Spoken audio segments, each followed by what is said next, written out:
Alors quand vous débutez un Prési, vous allez vous retrouver avec un écran de ce type.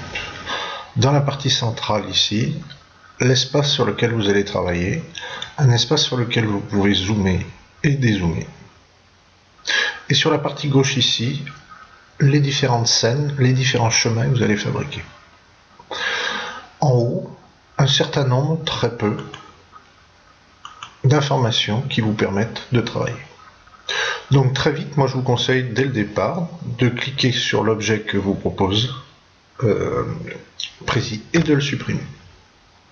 Si vous cliquez, par défaut, il va vous proposer du texte. Si vous recliquez, vous retournez sur l'espace de travail.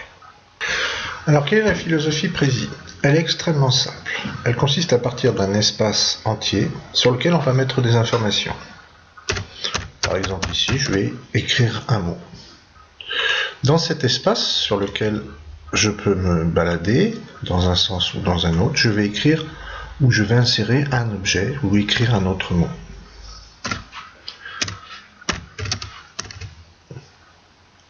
Donc en fait, on va avoir un espace général, comme ça, de travail, sur lequel on va pouvoir zoomer, dézoomer, rentrer, sortir, etc.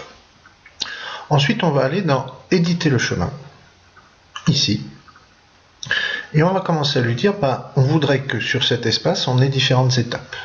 Par exemple, je veux qu'il commence par me montrer « Bonjour », et puis qu'après, il aille m'afficher « Ça va ». Quand j'ai terminé, je clique sur « Terminer », et si je mets « Présenter », il a en gros fabriqué des diapositives correspondant à mes objets et à des mouvements entre ces objets. Et toute la philosophie de Prési est comme ça.